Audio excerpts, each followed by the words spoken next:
lobby. Let's all go to the lobby, lobby. Let's all go to the lobby to get ourselves a treat. Hello, horror hounds, and welcome to Now Slaying, an It Slays podcast production where we break down the latest and greatest in the world of horror. I'm your not-so-humble host, Colton. I'm Rowan. And today on the show, we're going to be reviewing The Substance, which was released September 20th, 2024, exclusively in theaters. Now, Rowan, unless I'm mistaken, I don't think we've ever really discussed this director's first film, Revenge, on the pod. With that said, have you seen Revenge? Were you looking forward to this one based off of Revenge? You know, were you anticipating The Substance? Yeah, we never have. I think this is another one of Revenge is another one of those movies that I think every year is kind of on my long list for movies to review ever since it came out. I was a pretty big fan of it for, you know, kind of the twist and turn on the revenge, you know, rape revenge film. And it looked gorgeous. So I was all for it. I was just saying that before we recorded, I didn't realize until leaving the theater, this was the same creator as Revenge. Oh, really?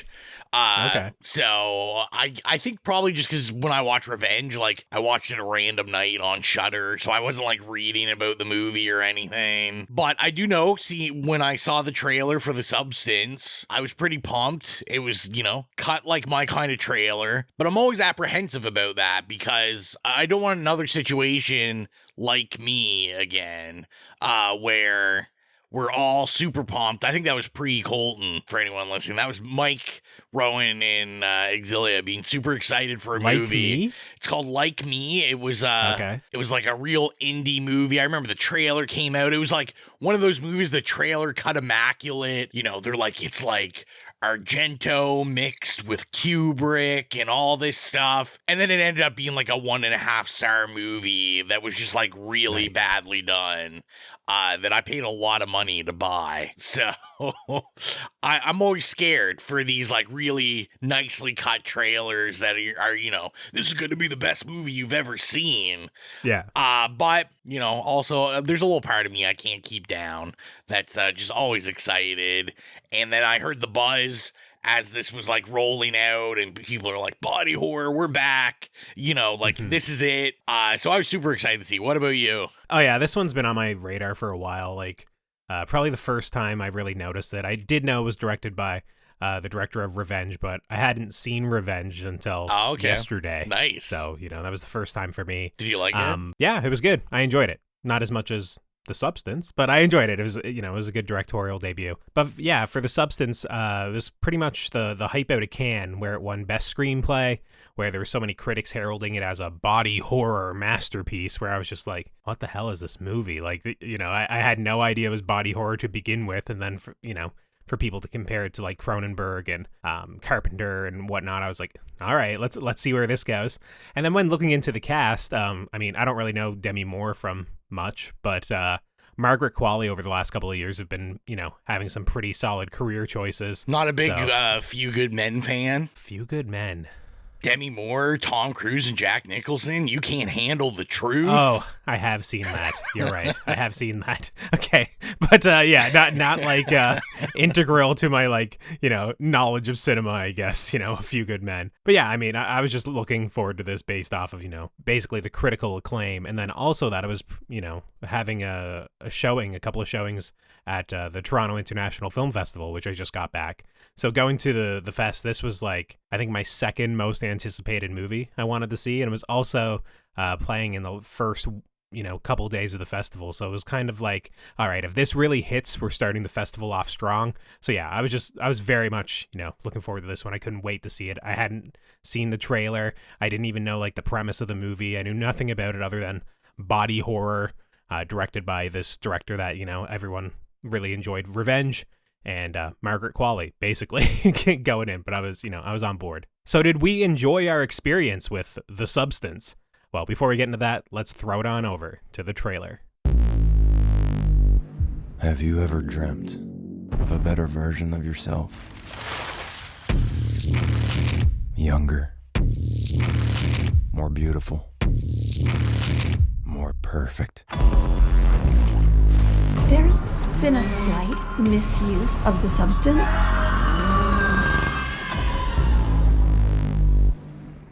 Let's go. What you just heard is from The Substance, written and directed by Coralie, and the story is as follows. A fading celebrity decides to use a black market drug that temporarily creates a younger, better version of herself.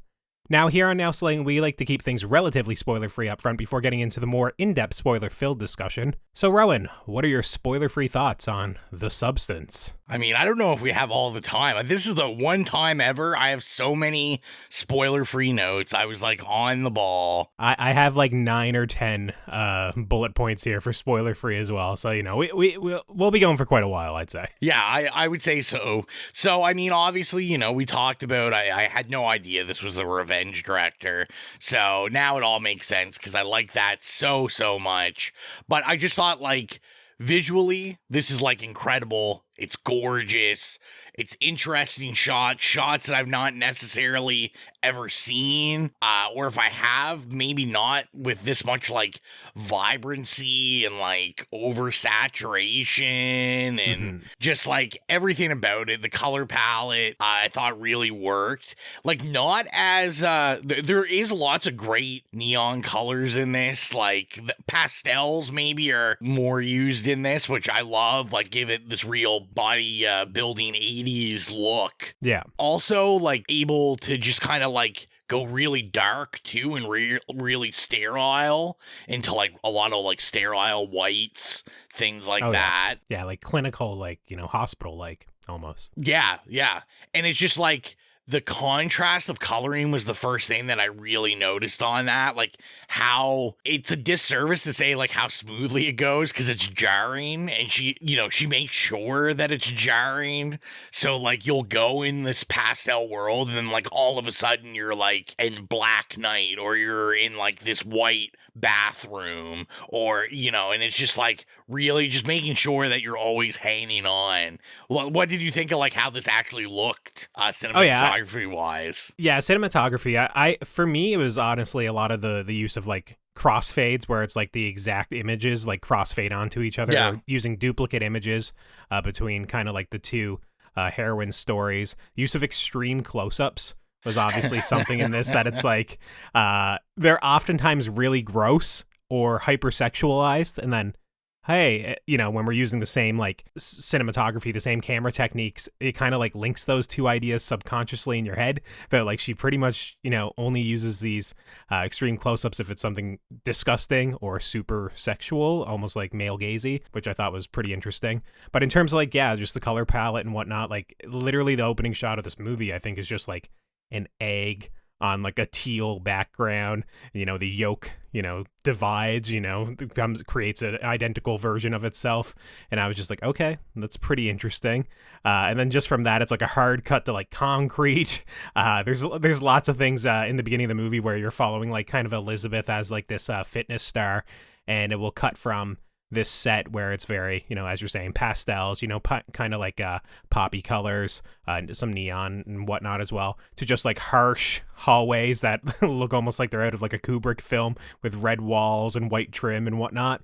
So it's just, I don't know, its color palette is kind of like all over the place, but it's always kind of like demanding your attention, or it's always very bold is what I'll say. And even when you're talking about like these sterile like white environments, it's still very boldly white, or like it has, you know, red accents in it. Like there's kind of like this linking throughout the film of like when they're in the bathrooms, it seems like everything is like, you know, tiled, but then there's always a little bit of red, whether that red's blood or whether it's, you know, the trim of a door. That I very liked it. You know, I very much enjoyed watching it. I thought, you know, just like the artistic design, the aesthetic was very much on point. Yeah, and I mean, other than the visuals, to me, I thought the music was, you know, I'm listening to the music. Oh, yeah. The music was like a banger in this. There's especially like, they kind of have like this one, like, I don't even know what, like trance techno song that's like kind of throughout the film. Are you talking about Pump It Up, or are you just talking about actually the bass heavy, like this kind of like score? Just like kind of the score, I think is what it is. I mean, Pump It Up too. You're just getting hyped up,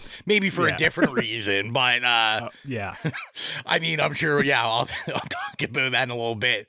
But yeah, I thought like the music was really on point. This is the kind of music I want in this kind of thing. You know, I thought another thing that I was thinking while I was watching this is, you know, obviously you said it and kind of what everyone's saying about this, like very Cronenberg-y. You know, both Cronenbergs, I guess now, or both male Cronenbergs. I thought also a lot of Lynch influence in this as well. Like, you know, a lot of Mulholland Drive going on in this. You know, what's around that corner? I can't see. It's dark. You know, like rooms, things like that. It's just like always this creepy feeling that maybe there's something just out of screen or something like that. And I thought it was very noticeable, those two major influences playing with each other. Yeah, absolutely. Like when I was watching this, like obviously there's body horror in it. We've already said that, but the movie very much doesn't shy away from the gore, and it just very much uses a lot of effects that we've seen from other body horror movies to great effect. You know, that it's just like, if you're a fan of these, you know, films that we've referenced with Cronenberg or Carpenter or whatnot, it's gonna bring like a smile on your face as you're watching this, because it gets so delightfully messed up throughout. So it was the sort of thing, like as I was watching it, I was just like, I see what she's doing, but I also absolutely love it. That's similar, like, you know, with the set design and the retrofuturism, like this timelessness of the world.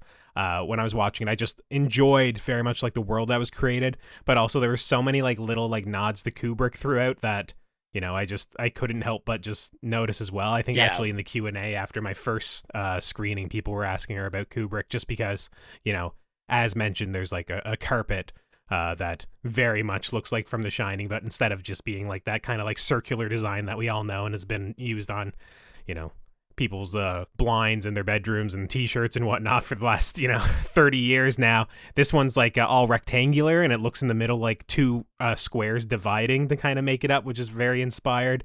There's a moment when obviously like there's some blood on the walls that very much is reminiscent of the Shining's bloody hallway. You know, there's a bar scene that, you know, Demi Moore's character goes in by themselves and kind of orders a few drinks, where I was like, oh, once again, it's just like, there's so many little like touch points when I'm watching it that it's just like evoking The Shining, you know, through set design or through like setup or like a quick reference, that I just thought was I don't know. It was interesting. I very much enjoyed it. It's not like obviously in the text, like it's not exactly referencing The Shining, but it gave me this feeling of you know, just things not being quite right. And actually, when I watched the Revenge yesterday, there was even a couple of sequences in that movie that remind me of The Shining as well. That, you know, maybe if we discuss that at some point on the pod, I'll make reference to that. But yeah, this was just the sort of thing when I was watching it, I felt like I was very much in the hands of a confident filmmaker that very much knew what they were doing and what their sense of style was. It is a little bit quirky. It was a little bit off-putting. As somebody who doesn't always like very showy performances, or like performances that could almost veer into camp, it always takes me a little while to like kind of be like, okay, do you know what you're doing? Or like, is this a bad movie that's relying on its camp to like find an audience? Or like, is this actually like, you know, supposed to be satirical, supposed to be over the top? Is this supposed to be like, you know, cheesy or like really fun? And this is much more like the latter. Like, you know, what Dennis Quaid is doing in this movie is is like completely ridiculous. And within the first probably 5 minutes of the movie, there's a scene of him eating shrimp that might be one of the most like horrific images in the whole movie. So it very much like sets the tone for what it's going like right off the bat. Yeah, well, I was gonna say too, you know, everyone, you know, you already see it online. Everyone's like, Demi Moore, just give her like all the Oscars, like even ones not for actress, like just give her everything that you can hand over to her. I think Dennis Quaid should get them all for eating that shrimp like that. Yeah. You know, I promise I tied in, like, best performance from Dennis Quaid since movie 43. Maybe just as absurd and gross.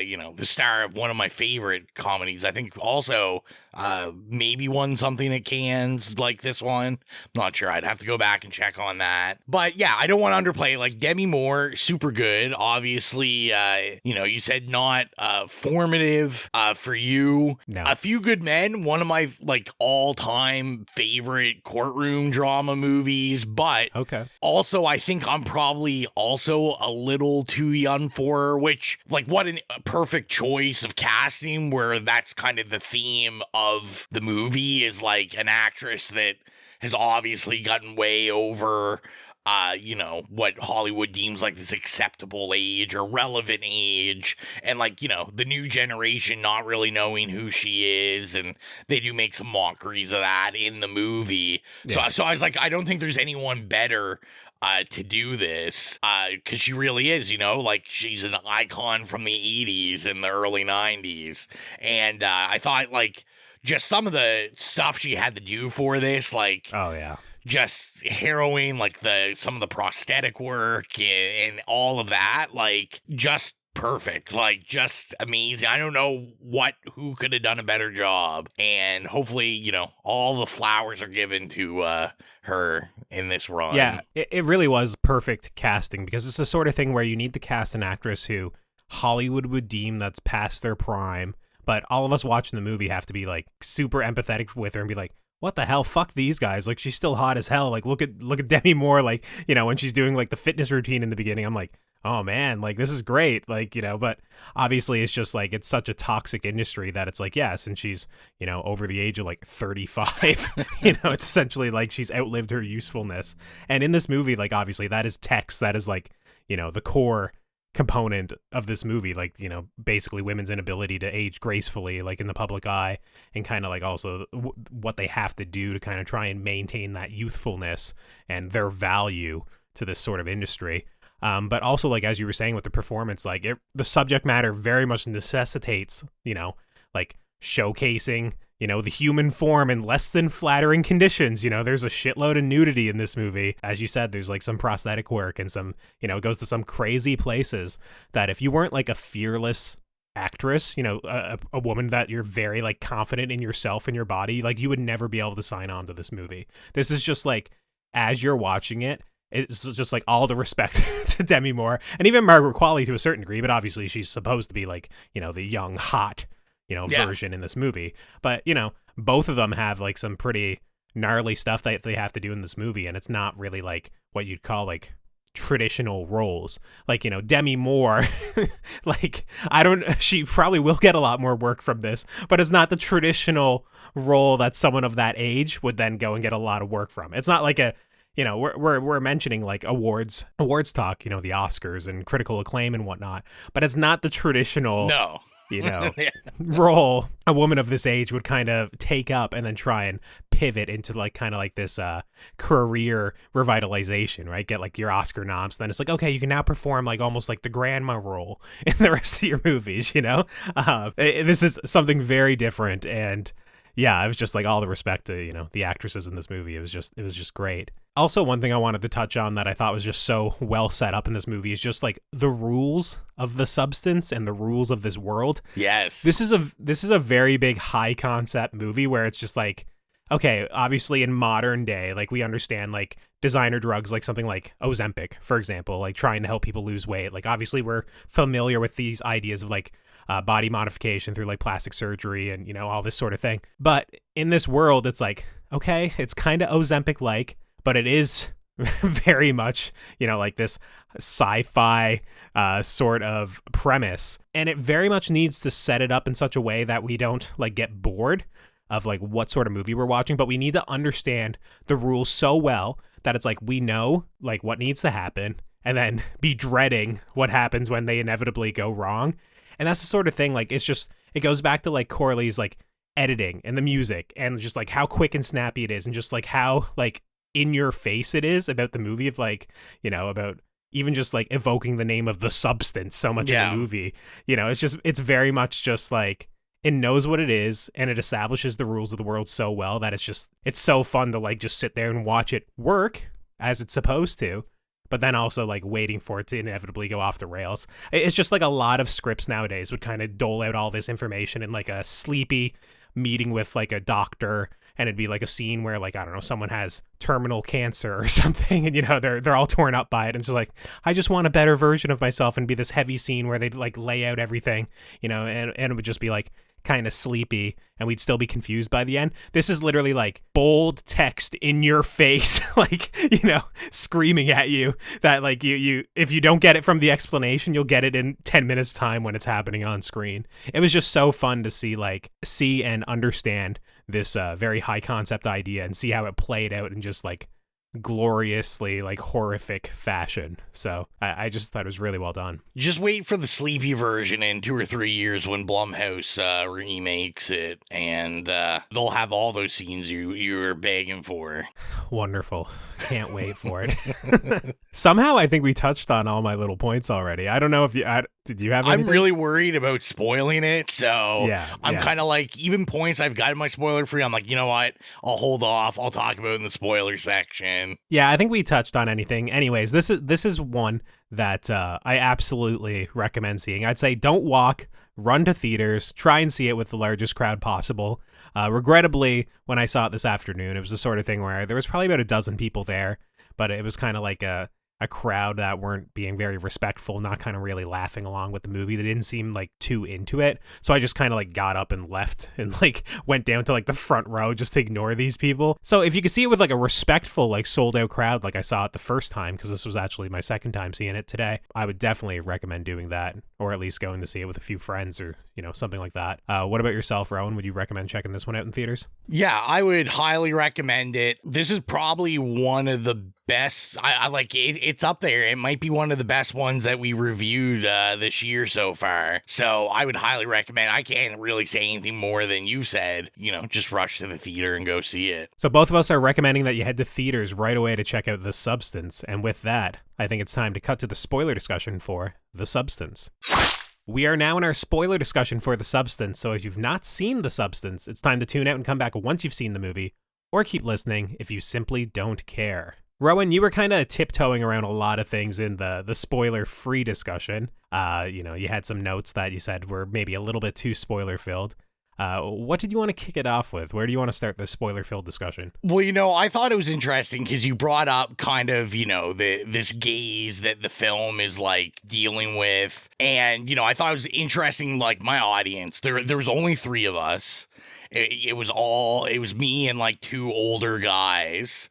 Okay. And to me, like, I thought it's interesting because like you said, like this film is chock full of nudity, and like obviously it's like using this gaze for like 3/4 of the film to be like, okay, like you're gonna see Demi Moore, you're gonna get the nude shots of her in these like even clinical and sexual performances, but then just flipping it on the head of, like I'm looking at these guys' reaction where, like I said, it's just using that gaze against people where they are, I'm trying to think of the best way to word it, but yeah, just like disarming them with like this sexual gaze and then flipping into like this all-out blood-spattered body horror and being like, oh, okay, this like, you guys were enticed by this, like let's just ruin your day now. Yeah, it's very much the sort of thing where obviously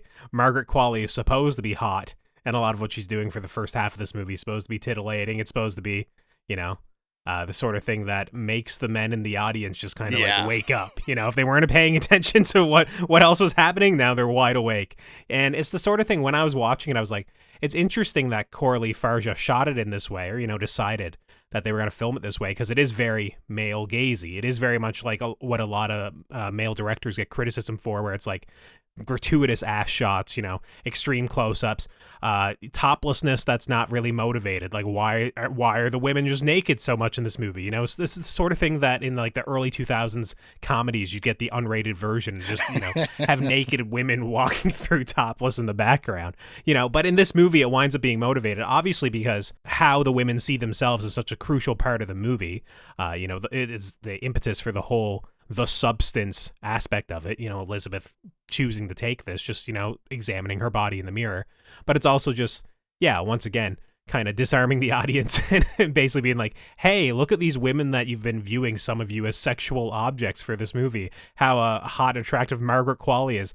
Now we're going to incredibly disfigure her and merge her with Demi Moore. We're going to make like a boob fall out of her eye socket. You know, we're going to have an arm extend out the back. They're just going to be spewing blood all over the place and dragging like almost like a placenta behind on the ground. It's just like incredibly disgusting in the third act that I just absolutely love it.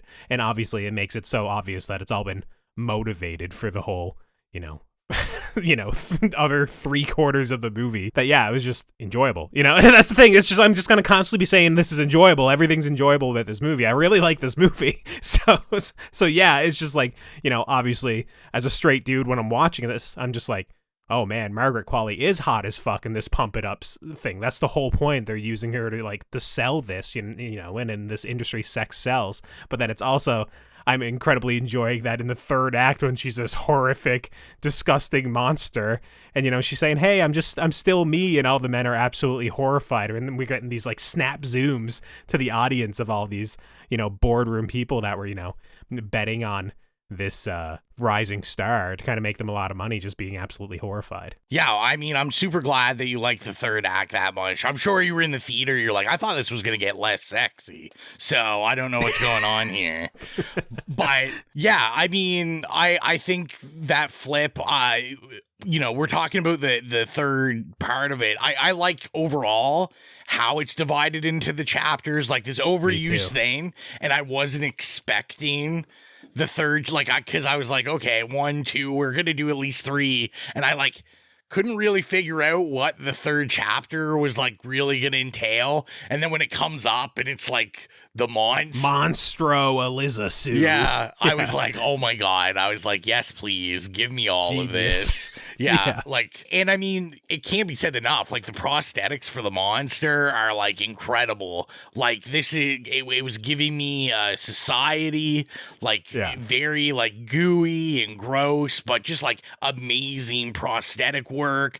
And like the amount of like blood, this is like Evil Dead 2013 amount of blood going on in this, where it's just like, I enjoy the fact that it's almost just in your face of like, okay, this is what you came for, but did you come for like almost an uncomfortably long amount of time of it, that we're just gonna spray people with blood for minutes upon minutes upon minutes and just like guts everywhere, like, oh, just amazing. Yeah, Coralie herself was working a fire hose full of blood for some of those, just spraying like all the background and the actors and whatnot. In the Q&A, she was talking about how just like she was working it herself and just like would continuously roll on just, these fountains of blood for just extended sequences. We started at the third act because, of course, we just got to talk about Monstro Elizasu. But honestly, the original activation scene for me, I like absolutely love. Like, specifically the shot of like the eyes fighting towards each other in the same socket and kind of like moving around, and then like the back ripping open, and it obviously like showcasing this like monstrosity of birth and just like how gross and like bloody it is. Then you got like the green substance oozing out of it and stuff as well. It was just like such a horrific like body horror moment that I just thought was awesome. And then obviously seeing Margaret Qualley like wake up and kind of see herself in the mirror and all that stuff, and sew up Elizabeth's back and stuff. It was just a gnarly scene, dude. It was so good. And that scene probably comes like 30 minutes in the movie. Yeah. And at the time I was like, okay, we've peaked. We've seen this. This is gross. This is making some people squirm, seeing like the up close stitching, going through the flesh. And, little do they know. That's just there's a lot more coming. Yeah, there's a lot more coming. Yeah, and to me, like, I think, I don't know if you've ever seen Antiviral, which is like Brandon Cronenberg's like very first movie, like heavy, like the concepts vibes, very similar to that. We talked about like the sterile whites, which he uses heavy. That one's about like, they manufacture like celebrity skin, but people eat it to like feel close to celebrities. It's got like very much the vibes of Antiviral. Yeah, I apparently I've seen it. I have it logged, but it must have been something that I like rented on DVD or something at the time, because it certainly doesn't jog my memory. Or maybe it was a theater job. I'm not sure. I haven't seen it in a long time, but like I said, that's when I went in. I was like, oh yeah, it's definitely like heavily, there's no way that she didn't see that and love that movie. This is probably like a way better uptick to that idea. Yeah. I was gonna say another thing that was like real, like just kind of gross and awesome is like when they have to do the stabilize process of like sucking the stuff up out of like you know, the back, which I didn't really know what it was, like life force, I guess. Or like I was like, I'm pretty sure this had to get like bone marrow or something out of people, plasma or something. Yeah. I think like it's probably just like when you take the activator, it probably just creates this weird fluid, because it does say at one point in the movie that the only way to get the stabilizer is, you know, to switch back, which means it seems like it's something that's created through the process of the substance. But yeah, obviously it's very similar to like a spinal tap, or, you know, how they get bone marrow. So it's it makes you squirm quite often when you see it, especially when it starts getting infected and pussy. And specifically when Sue fills up all of the stabilizer jars, where she's finally had enough and she's like, I'm just gonna be Sue for a while now, and I think it's 3 months, when she just goes crazy and starts filling up all the jars. Oh man, it's a gnarly scene where you're just kind of like closing your eyes, because it's like, oh my god, what's gonna happen next? That, you know, once again, just like the sicko in me, I'm just like smiling as I'm watching it, because I'm just like, oh, this is gonna be bad. Yeah, and you know, I love the concept of like when she takes too much of this stuff to stabilize, like, you know, you're sucking that light force, so like a part rots off Elizabeth, so, or you know, it becomes like really like old to almost decay. So starting with her finger and then her leg, and then obviously like into pretty much her whole body, where, you know, she turns into yet again magnificent like prosthetic work of, you know, Demi Moore's character Elizabeth being like this like hunchback, you know, decaying old woman, like with losing her hair and all this stuff. I couldn't believe that when I saw that the first time. I was just like, once again, I guess like just the vanity of just knowing the way, you know, working with actresses, working in the industry, and just knowing obviously how much importance they place on their looks, that like we actually got like Demi Moore, hunchback, big like saggy tits, like, you know, hair falling off, like just like, you know, people are kind of criticizing this at times for just basically like demonizing, like, you know, the aging, you know, but it's like, no, I mean, people don't age like this. This is like literally like Quasimodo hunchback, you know, bent over, just like it's like accentuated to like the nth degree. But when I saw that, I was just like, oh man, this is friggin' rough. And I thought it was interesting how like almost immediately, like after she has her freak out, and obviously she can't really look at herself in the mirror, that she wants to continue living like that, because that's when she decides, you know what, I'm going to terminate the experience, and this is just going to be me from now on. You know, this has gone too far, and this is me. And I'm like, oh man, this is a rough go to age from what Demi Moore was at the beginning of this movie to this in like 3.5 months. You know, you've been dealt a pretty raw hand there. It's pretty rough stuff. Yeah, and like another note I had, which you know, you kind of brought up in the spoiler section or spoiler free section, was like, you know, we get the instructions, but I love how we continue to see the instructions, so we're always reminded how it's on like that crisp white paper. It's just black text. There's no, you know, there's nothing more to it other than like these simple rules. There doesn't have to be any like fine print. You just have to follow the rules. And like you said, like to me, I was just like, this is awesome. Like, I just like that constant reminder as we see the spiraling of these two characters that like there's still these rules that they're not following, and we know there's going to be consequences to it, such as giant monsters. Absolutely. Were there any moments in this movie in particular that made you squirm or made you a little bit uncomfortable? Or I know, like, for example, my brother, he went to see it last night and he absolutely loved it. And he said the moment where Margaret Qualley's losing her teeth near the end of the movie, and they're like, she's pulling them all out one by one, made him like gag. He like couldn't handle it. And then another friend of mine who also loved it, I think everyone I recommended to go see this loved this movie. It was the moment like in the elevator with Margaret Qualley like trying to press the button and her nail gets caught, and then she peels her nail off and her ear falls off, and the sound gets all messed up.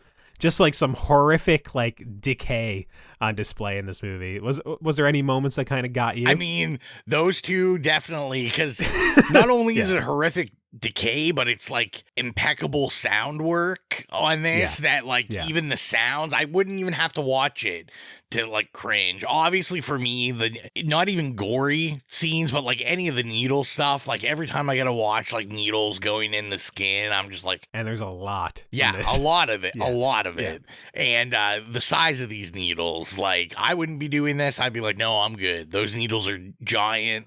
I'm okay. I do like that they they save the real giant needle for like after the person's like basically knocked out, and then it's like now you have to use this giant needle to like suck this life force out of them. But yeah, no, lots of scenes that were like that, which I thought was funny because to me, like I said, it's those little things. Like when we really get into like the monster and the guts spilling out, which we didn't even mention, which I think is brilliant in this, is like we get so many iterations of a different monster because like the head explodes, but then another head grows, and like this thing is like constantly mutating. Like that's the easy work in this. That's like you can eat supper, lunch, breakfast, whatever. You can do all that while that's going on. To me, it's like all these little things of like decay and aging. Just the fingernails. I just keep thinking about those fingernails. Yeah, for me as well. It wasn't like the big like monster,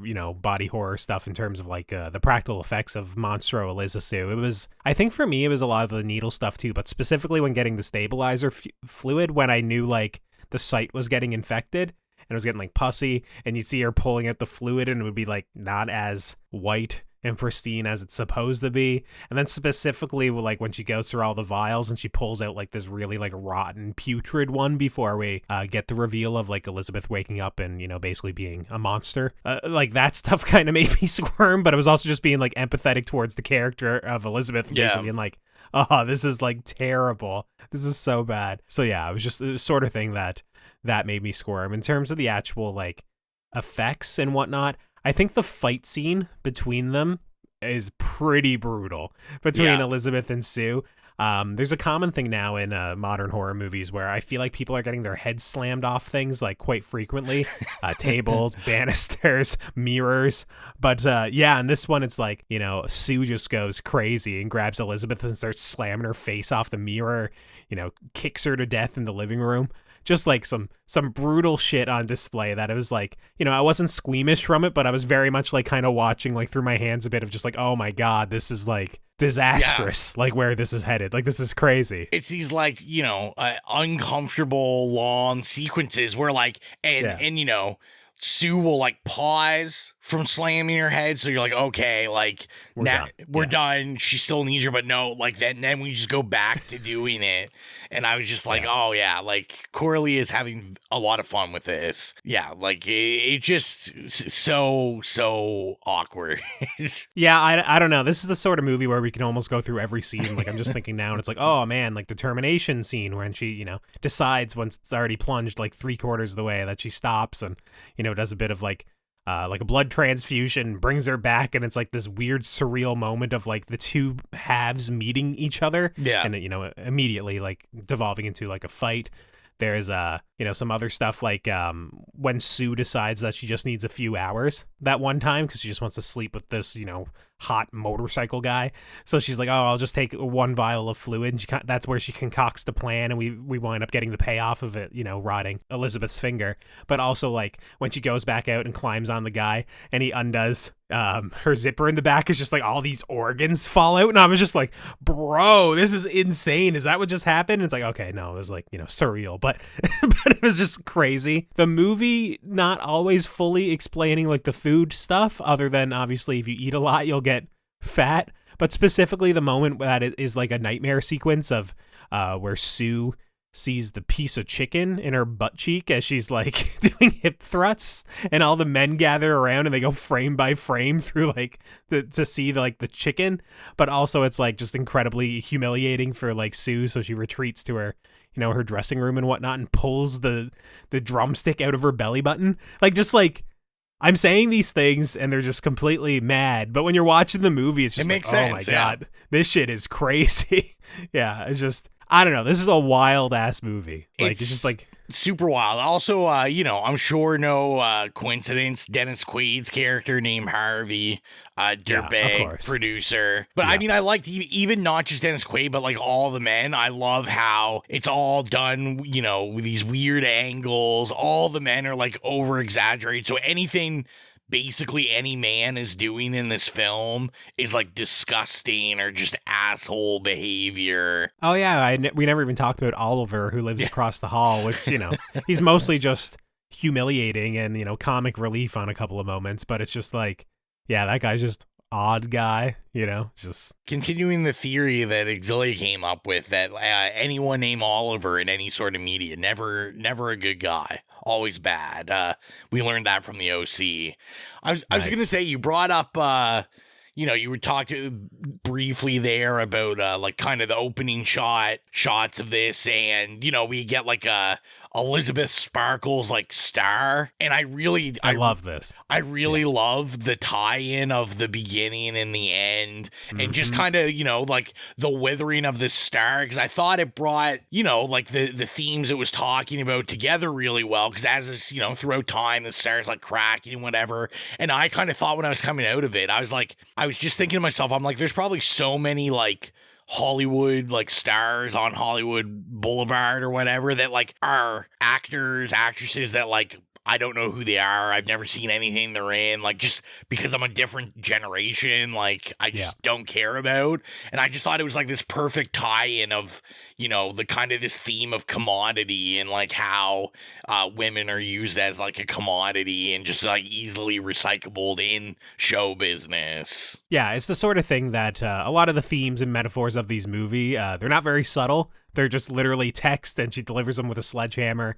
And a lot of the dialogue is similarly like that way as well. But it's just like the whole movie is kind of performed at this volume and with this confidence and with this style that like all these ideas they're just kind of like, yeah, this is just like perfectly the way that it should have been executed for this film. Do I want every single movie to be like this blunt and this loud and this audacious? No, but I'm sure as hell glad that like the substance was this way. This is like when I was watching it, I was just like, yeah, like this is the vibe, and the score that they're using just to kind of like hammer everything home is just, perfect throughout, that it just keeps things going, keeps it coursing. This movie is 2 hours and 21 minutes long.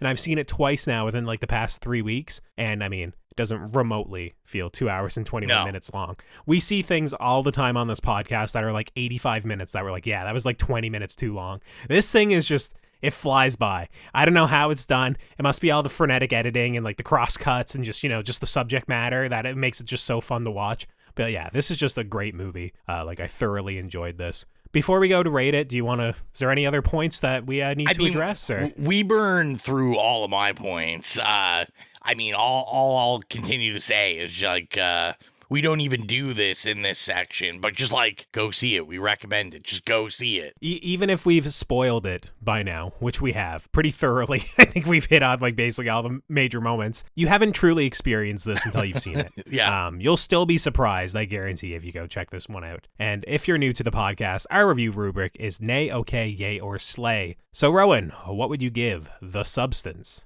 I'm giving it a slay. I'm giving it 100% slay. This was such a good time. Everything we've talked about, like this movie is just nonstop, just like what the fuck. Every 10 minutes, there's something on screen that either looks amazing, is grossing me out, or just putting me in shock. Like, this was one of the few movies, especially that I've seen in a theater, that like half of this movie, I think my mouth was just like open, just because I'm like, what am I watching on screen? I felt kind of bad for like the Cineplex workers, because I was like, if they've never seen it and they just kept coming in the beginning, there's just 3 guys watching this movie, there's like a lot of nudity, a lot of like workout butts going on, and they're like, these guys are pathetic, like what the hell are they watching? But so hopefully they walked in when they saw the rest of the craziness and they're like, oh, wait a second. But yeah, I thought this worked really well. I was a little worried just because, workout shows not really part of our culture anymore, especially where like you would be that big of a celebrity doing them. And in the world this movie creates, it works. It's amazing. I can like truly say I cannot wait to see like what the next film is from this director, because this is 2 for 2 for me. Like I've loved everything she's done. So 100% a slay. What about you, Colton? Yep, I got to give this one a slay as well. I don't do it very often on Now Slaying, but this is one where I've seen it twice now. The very first time I watched it, as I said, it took me, 20, 30 minutes to completely get on its vibe just because I wasn't 100% sure if it was supposed to be so over the top, It was just the sort of thing where I hadn't seen her previous work. Otherwise, I would have understood her directorial touch. But when I went to see this again, it's just like, this just works. The whole thing is confident. The whole thing is coherent. There's some stuff, once again, involving the food stuff that I don't completely understand 100%, but it works for some good body horror moments and obviously some good freak out stuff of like completely ruining the apartment with, just gluttonous eating. It's a great movie. Like, it's a great time. Obviously, it has the warning for like, if you're going to go recommend it to your mother, it's like, well, hopefully your mom really likes body horror and really likes gore and whatnot, because, this shit is gratuitous and, it can definitely be a lot at times. But this was just like a joy to watch at TIFF. It was a joy to watch, here in the theater, even with, a 10th of the audience and, basically 20th of the audience engagement. But yeah, this is a slay all around. I thoroughly enjoy this movie. It's one of my favorite things I've seen this year, easily. So yeah, it's a slay from me. And if you're not doing so already, you can follow us on our socials at It Slays Podcast. We're on Instagram, Facebook, Twitter, Slasher, Letterboxd, Threads, Bluesky. We're all over the place. If there's a social media, we're probably there at It Slays Podcast. And if you want to help support the show financially, like our horror hounds Holly, Nicholas, Patrick, Mark, Stephen, Joy, Dan, Brian, Trevor, and James, gain access to the Patreon exclusive show Stream Screams and get episodes of the main show 48 hours early. Be sure to head on over to patreon.com/itslayspodcast and choose whatever tier works best for you. Rowan, you have to put Pump It Up on the playlist. Have to. It's got to be on there. Absolutely. But is anything else making the playlist? I mean, definitely have to find out about this, like, the score of this and just the, that's something that you could also, I feel like, pump it up to. It's just, it was vibing there. So, yeah, go on over to Spotify, to the It Slays Podcast horrific playlist. If you have any problems finding it, you can go to any of the social media that Colton just mentioned, click the Linktree link, and it'll take you directly there. We upload scores or licensed music from horror movies we review, horror movies we love, all that good stuff. So, go on, follow the playlist. We update it regularly. Get your spooky music on. It's spooky music season, so why the hell not? And next time on the show, I'm not going to be here, but I think probably Rowan and Jill are going to be covering Never Let Go, the new Halle Berry movie that, from the trailers I've seen, looks like it involves a giant snake of some sort. So yeah, I'll be curious to hear what you guys have to say about that one, and whenever I get a chance to check it out for myself. And with that, I think that about wraps things up for this episode. So until next time, I'm Colton. I'm Rowan. And as long as you keep listening, we'll keep slaying.